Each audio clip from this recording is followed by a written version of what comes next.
الحمد لله، والصلاة والسلام على مولانا رسول الله وآله وصحبه.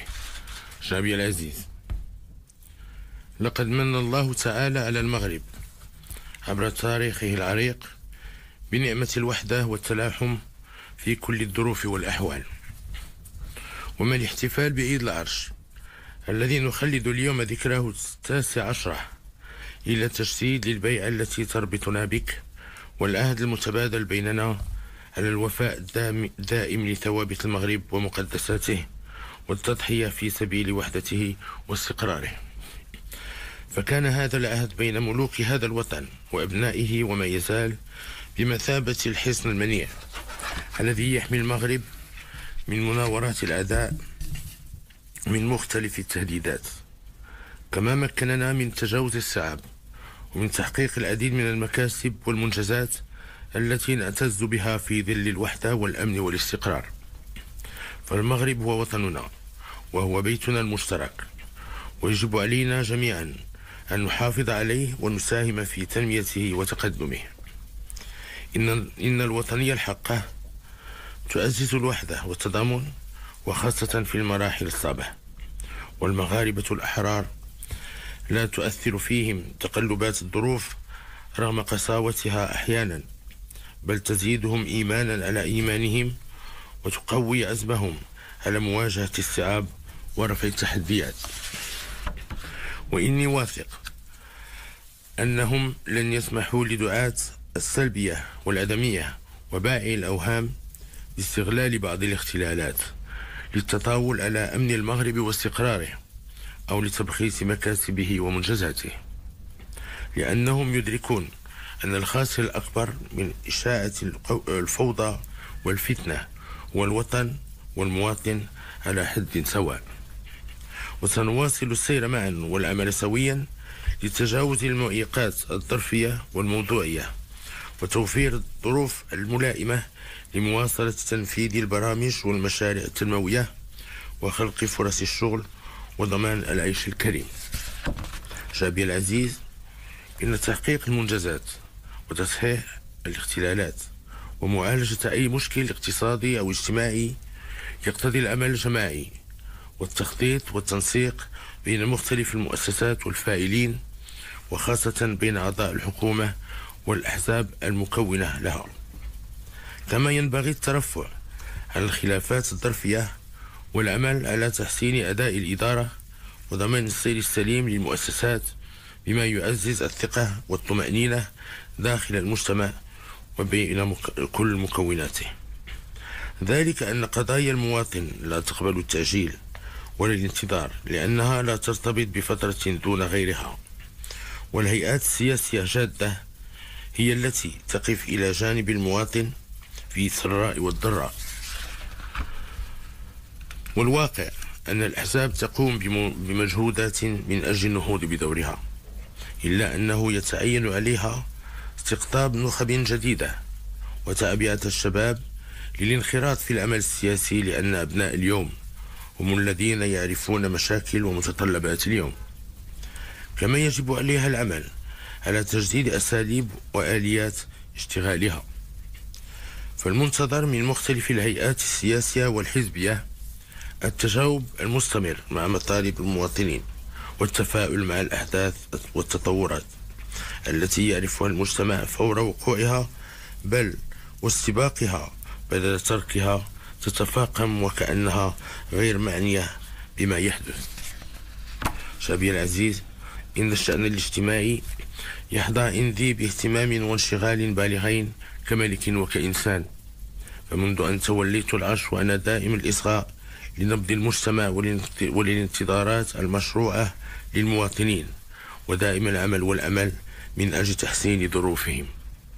وإذا كان ما أنجزه المغرب وما تحقق للمغاربة على مدى عقدين من الزمن يبعث على الارتياح والاعتزاز، فإنني في نفس الوقت أحس أن شيئا ما ينقصنا في المجال الاجتماعي، وسنواصل العمل إن شاء الله في هذا المجال بكل التزام وحزم حتى نتمكن جميعا من تحديد نقاط الضعف ومعالجتها. فحجم الخصاص الاجتماعي وسبل تحقيق العدالة الاجتماعية والمجالية من أهم الأسباب التي تدفعنا للدعوة في خطاب افتتاح البرلمان إلى تجديد النموذج التنموي الوطني. فليس من المنطق أن نجد أكثر من 100 برنامج للدعم والحماية الاجتماعية من مختلف الأحجام ترصد لها عشرات المليارات من الدراهم متشتتة بين العديد من القطاعات الوزارية والمتدخلين العموميين. وبالإضافة إلى ذلك فهي تعاني من التداخل ومن ضعف التناسق فيما بينها وعدم قدرتها على استهداف الفئات التي تستحقها. فكيف لهذه البرامج في ظل هذا الوضع أن تستجيب بفعالية لحاجيات المواطنين وأن يلمسوا أثرها؟ ولا داعي للتذكير هنا بأننا لا نقوم بالنقد من أجل النقد، وإنما نعتبر أن النقد الذاتي فضيلة وظاهرة صحية كلما اقترن القول بالفعل والإصلاح. وفي هذا الصدد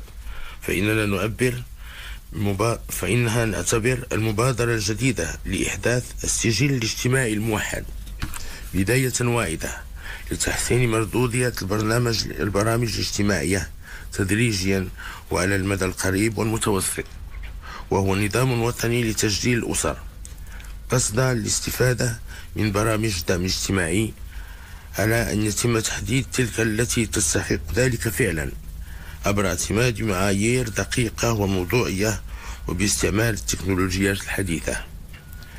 إن الأمر يتعلق بمشروع اجتماعي استراتيجي وطموح يهم فئات واسعة من المغاربة، فهو أكبر من أن يعكس مجرد برنامج حكومي لولاية واحدة أو رؤية قطاع وزاري أو فاعل حزبي أو سياسي. شعبي العزيز، إن طموحي للنهوض بالأوضاع الاجتماعية يفوق بكثير وضع آلية أو برنامج مهما بلغت أهميته. لذا أدعو الحكومة وجميع الفاعلين المعنيين للقيام بإعادة هيكلة شاملة وعميقة للبرامج والسياسات الوطنية في مجال الدعم والحماية الاجتماعية، وكذا رفع اقتراحات بشأن تقييمها، وهو ما يتطلب اعتماد مقاربة تشاركية وبعد النظر والنفس الطويل والسرعة في التنفيذ أيضا، مع تثمين المكاسب والاستفادة من التجارب الناجحة. وفي انتظار أن يعطي هذا الإصلاح ثماره كاملة، فإننا نحث على اتخاذ مجموعة من التدابير الاجتماعية المرحلية في انسجام مع إعادة الهيكلة التي نتوخاها.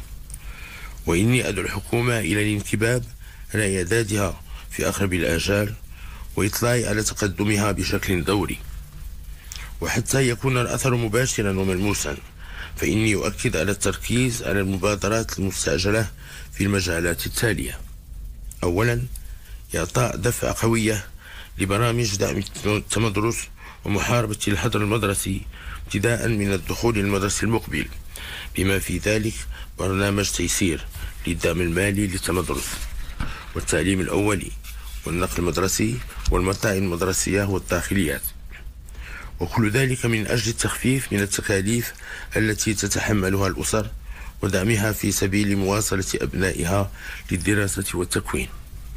ثانيا، إطلاق المرحلة الثالثة من المبادرة الوطنية للتنمية البشرية بتعزيز مكاسبها وإعادة توجيه برامجها للنهوض بالرأسمال البشري والأجيال الصاعدة ودعم الفئات في وضعية صعبة وإطلاق جيل جديد من المبادرات المدرة للدخل ولفرص الشغل.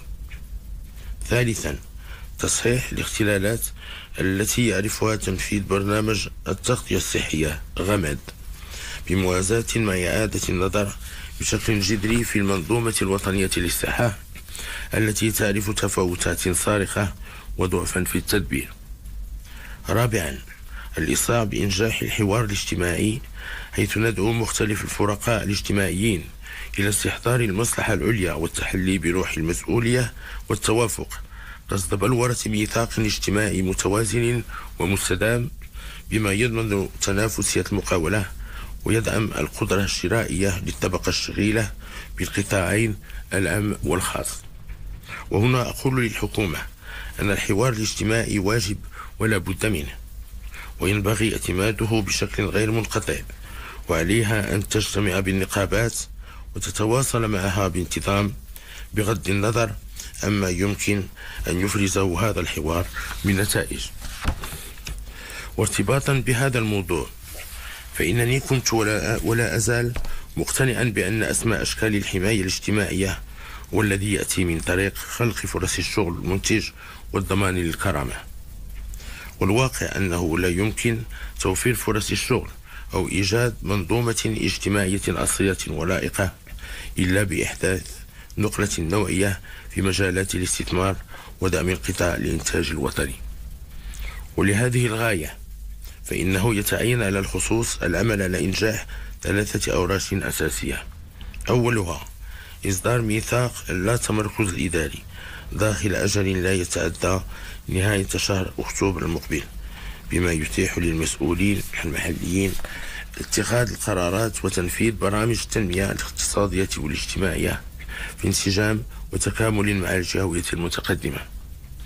وثانيها الإسراع بإخراج الميثاق الجديد للاستثمار وبتفعيل إصلاح المراكز الجهوية للاستثمار وتمكينها من الصلاحيات اللازمة للقيام بدورها، مثل الموافقة على القرارات بأغلبية الأعضاء الحاضرين عوض الإجماع المعمول به حاليا، وتجميع كل اللجان المعنية بالاستثمار في لجنة جهوية موحدة، وذلك لوضع حد للعراقيل والتبريرات التي تدفع بها بعض القطاعات الوزارية. وثالثها اعتماد نصوص قانونية تنص من جهة على تحديد أجل أقصاه شهر لعدد من الإدارات للرد على الطلبات المتعلقة بالاستثمار، مع التأكيد على أن عدم جوابها داخل هذا الأجل يعد بمثابة موافقة من قبلها. ومن جهة ثانية على أن لا تطلب أي إدارة عمومية من المستثمر وثائق أو معلومات تتوفر لدى إدارة عمومية أخرى، إذ يرجع للمرافق العمومية التنسيق فيما بينها وتبادل المعلومات بالاستفادة مما توفره المعلوميات والتكنولوجيات الحديثة. وإننا نتوخى أن تشكل هذه الإجراءات الحاسمة حافزا قويا وغير مسبوق للاستثمار وخلق فرص الشغل وتحسين جودة الخدمات التي تقدمها للمواطن، والحد من التماطل الذي ينتج عنه السقوط في الرشوة كما يعرف ذلك جميع المغاربة. فما ستشكل دافعا لإصلاح الإدارة، حيث ستمكن من تفعيل مبدأ المحاسبة والوقوف على أماكن التعثر التي تعاكس هذا الإصلاح.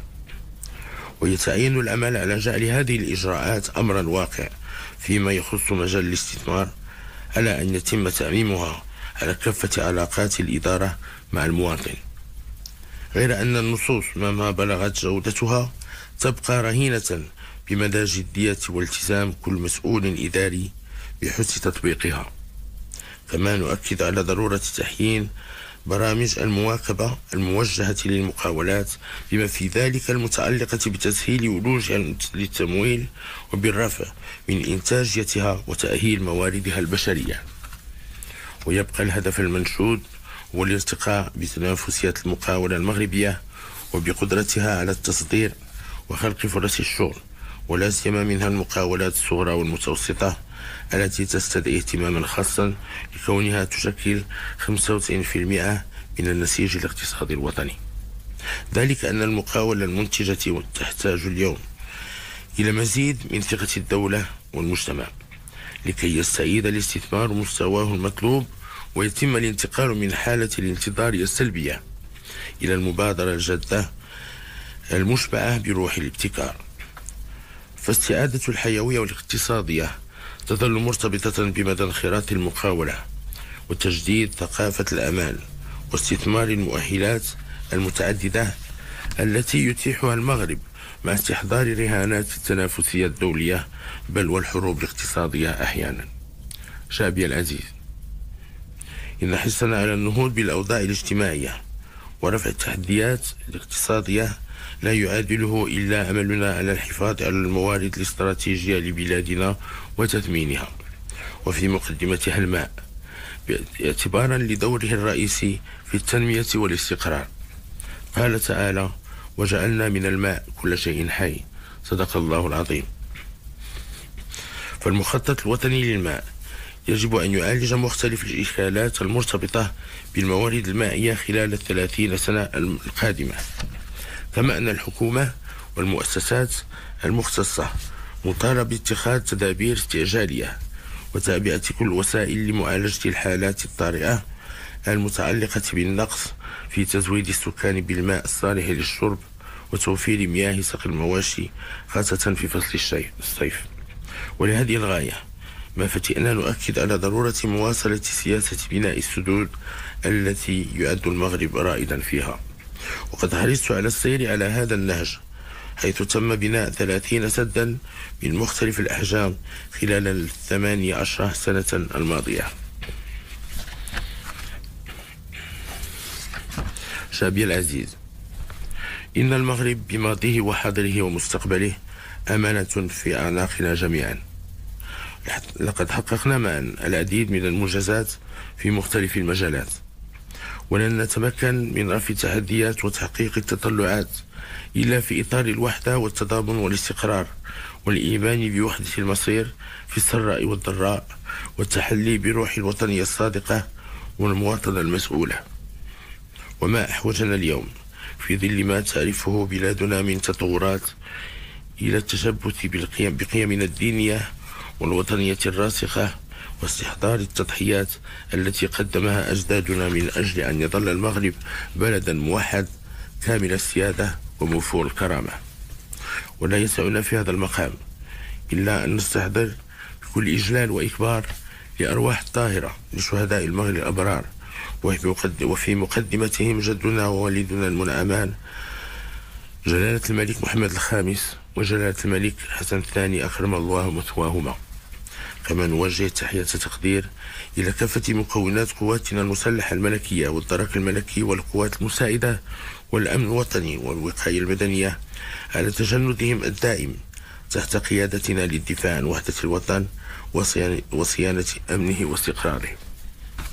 ونود أن نشيد بالعمل الإنساني والاجتماعي التي تقوم به القوات المسلحة الملكية داخل الوطن وخارجه، وخاصة من خلال المستشفى الميداني في غزة للتخفيف من معاناة أشقائنا الفلسطينيين ودعم صمودهم، وكذا بمخيم الزعتري لينضاف إلى دورها الإنساني والطبي سابقا بالعديد من الدول الإفريقية الشقيقة.